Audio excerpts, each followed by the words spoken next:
I think the British have taken very seriously this idea that the United States doesn't have to commit itself to European defense, that the Europeans have to kind of make a considerable effort and show they are kind of worthy of being defended. And I think we've seen evidence of this, particularly in recent American kind of policy towards Europe. We had the former President Trump, making very strong statements in office about the need for Europe to contribute more to its defense. And now, as Trump comes back as a prospective second-term president running for a re-election, he's reiterated many of those comments, that he expects European states to make substantial military contributions to their own defense. So I think it's been Britain's traditional kind of role in that regard to try and be this linkage to show the United States that their concerns are taken very seriously, to also put pressure on European countries to recognize the need to show America how they're making contributions to their own defense. Now, I think this has become more difficult for the UK as a result of Brexit. Its own kind of levers of influence in Europe have diminished to some extent in regard to the EU, obviously. But that's a role that Britain still very much wants to play in NATO.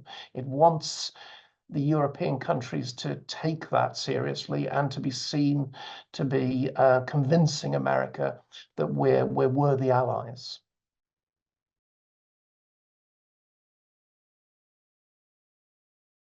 I think there's been a long-term trend here, and Trump is a kind of an accentuation of those long-term trends.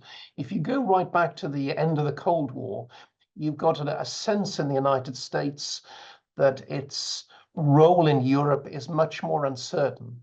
And we saw with the Clinton era, that whole kind of attempt to reconfigure American strategy towards Europe, to diminish America's presence on the continent. And as different conflicts have kind of unfolded in the post-Cold War period, there's been this sense that Europe has still an important role to play in US foreign policy and US security interests, but it's less central. And with the growing kind of challenge presented to the United States by the rise of China, American policy, you saw that under the Obama administration, this sort of shift towards Asia, the allocation of American resources towards the Indo-Pacific region. Trump has really turbocharged that process and said, it's China that's the big threat to American policy. And even in the face now of the war that's been going on between Russia and Ukraine, there's a sense that China still remains this underlying dominant challenge to the United States. If you look at US national security strategy papers, that's very much at the forefront of their thinking. And therefore, I think Trump is going to, if he does get reelected, is going to continue to beat that drum. And we're talking about a lesser of a focus than the Biden administration upon Ukraine, and a continuing kind of American preoccupation with the challenge from China.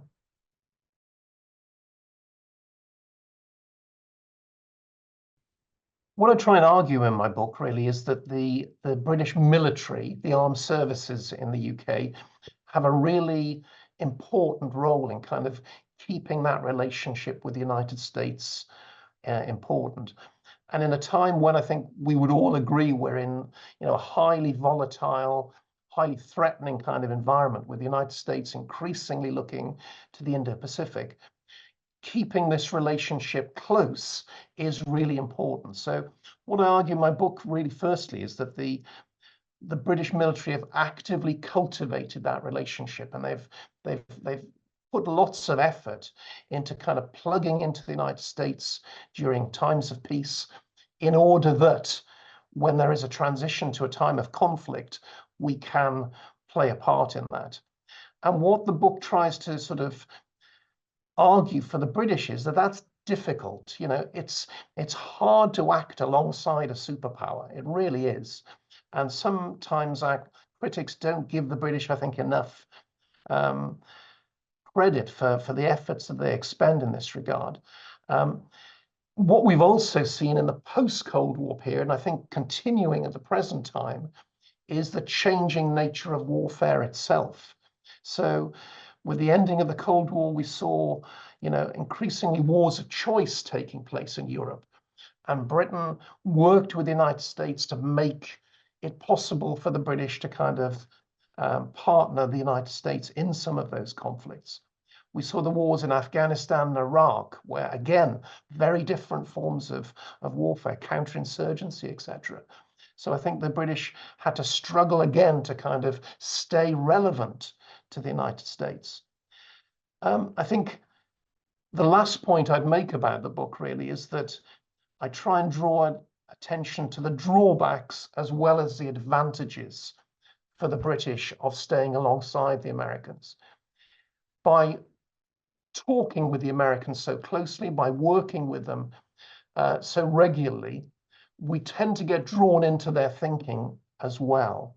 And I think that has led in the past, particularly in the wars in Afghanistan and Iraq, to the British being, if you like, doing things that they probably wouldn't have chosen to do, and perhaps overcommitting themselves by nature of this very close alignment with such a powerful state as the US.